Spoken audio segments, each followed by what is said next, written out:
Let's talk about the Gacha report. So this is the numbers for August 2024. Okay, and it's going to give us a comparison of July and August 2024. And again, very interesting. First off the bat, look at this. AFK Journey. $5 million in revenue in July 2024. 71,800,000 August 2024. Now, it seems that the reason AFK Journey is at the top is because it had its global release, meaning, I'm sorry, not its global release. It had its release in the Asian market in August. So this game had its global release first, and then it released in the Asian market, in the Asian region in August. And I believe that's why those numbers are so driven up, because this is the first month it's been available in the Asian market, which is why it's number one. Now listen, yeah, Love and Deepspace chat. I gotta be honest, I haven't played Love and Deepspace. I've seen so many people so very thirsty for this game on Twitter. 42,200,000 in July, and then holding it strong, actually going up to 48,100,000 in August. Bro, that's crazy. That's crazy. Also, honkaistarrail holding strong here. 41,300,000, and only dropped down 2 million to 39,300,000 in August. So it's holding its position there as number 3, which is where it was before in July. But I mean, honkaistarrail, listen, the Rafu update was pretty big. We got a lot of really cool characters coming with that. I'm just really interested in Fei Zhao, if I'm being honest. But also there was the wuwa rerun. So that was probably a contributing factor as well to the August numbers still being high. Because wuwa, a very strong character. And then, of course, the new characters that we had coming out. And then July 2024 was... So that was Firefly and Jade. So the July was Firefly and Jade, which is why starrail was very high then as well. Then we got Fate Grand Order, another game that I haven't myself played, but I've heard a lot about. And it went from 27 million to 38 million. So it went up 11 million between July and August, actually boosting it up 3 spots. But I mean, again, we didn't talk about this. Look at AFK Journey. AFK Journey boosted itself up 24 spots. Again, I think it's because it released in the Asian market, but absolutely crazy.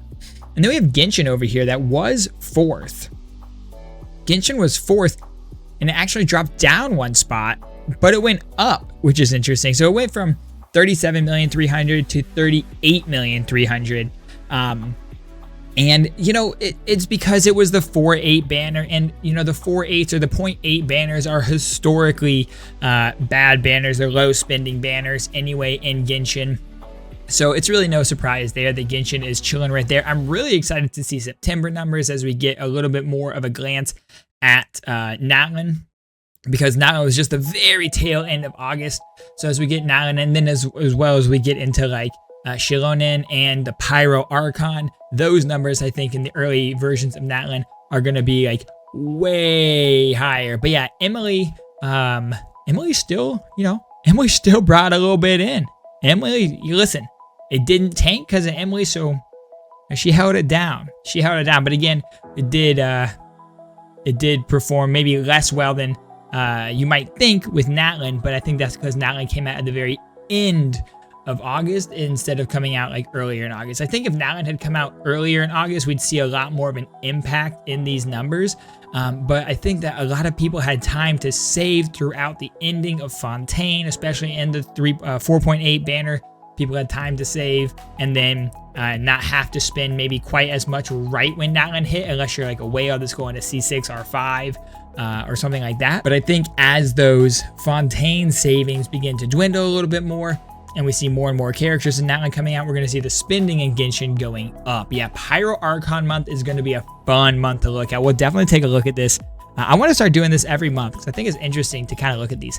And then we got ZZZ. Zenless Zone 0 dropped 5 points or 5 spots. All right, it went from 99,800,000 to 31,500,000. And obviously July is when, you know, there was all of the hype around ZZZ. Everyone was like raring to go, super hyped for it. Everyone was playing it. And then definitely the fall off, you know, the $68 million fall off but the hype definitely dropped off. But a huge month for ZZZ. I mean, look at that. They were number one by a long shot in July with 99 million.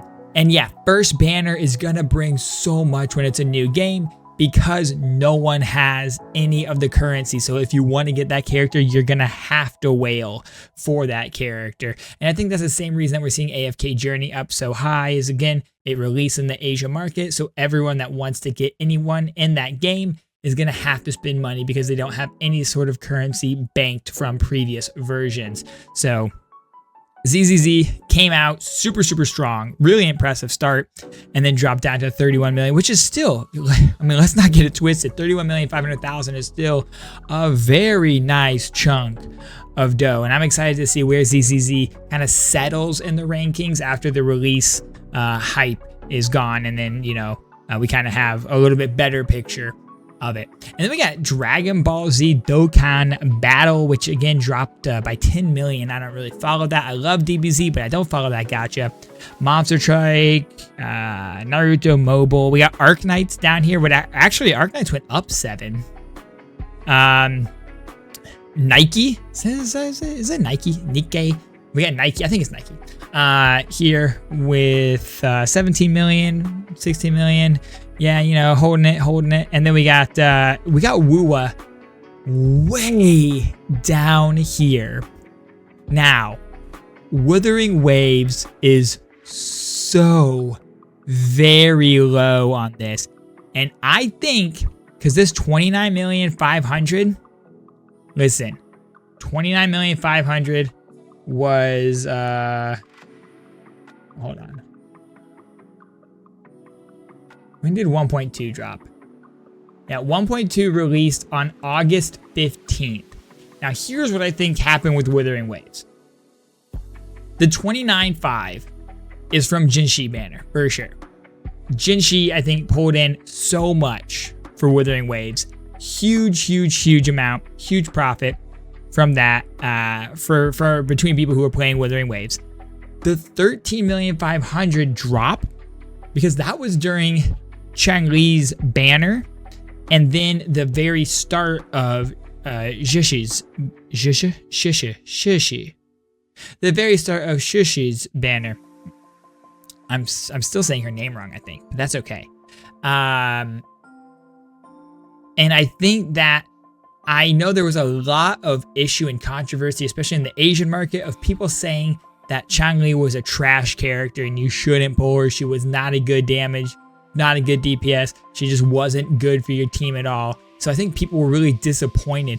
I myself love Chang-Li. I'm not disappointed in her at all. Chang-Li, you can do no wrong. Look at me in the eyes right now, okay? I think you're perfect, BB. You stay just how you are, all right? Don't go change it. But I know that there was a lot of people who were upset with her and were upset with how she played. So I think that there was like a whole move to not pull for Chang-Li. So I think a lot of people didn't pull, or if they did pull, they didn't wail for her like they did for Jinshi. And then, of course, the 1.2 characters are kind of a little bit underwhelming. I think when 1.3 comes out in Wuthering Waves and we get Shorekeeper, we're going to see a big spike. So I am interested to see in September what those numbers look like. And then we had Puzzle and Dragons, Summoner's War. In a lot of these other games, I don't play or really have much knowledge on. Dragon Ball Legends. I mean, again, I've heard of most of these, but never actually, played them. AFK Arena, I actually played that for a while. I'm surprised to see 3.5 million on AFK Arena. Okay. We got Reverse 1999, still like middle of the pack here. And then as we get down towards the bottom, what do we got down here? We got Honkai Impact 3rd way down here. Punishing Grey Raven also way down here. Tears of Themis, the two forgotten children of Hoyoverse, I feel like at this point. Honkai Impact 3rd, Tears of Themis. I mean, obviously there's still a very dedicated following to each of these games, and there's people that still really enjoy both of these, but there is certainly a drop-off, a discrepancy between their top 3 games currently and then these bottom 2. And then we got Bleach Brave Soul down here. Yep. We have Final Fantasy War of the Visions, Grand Summoners.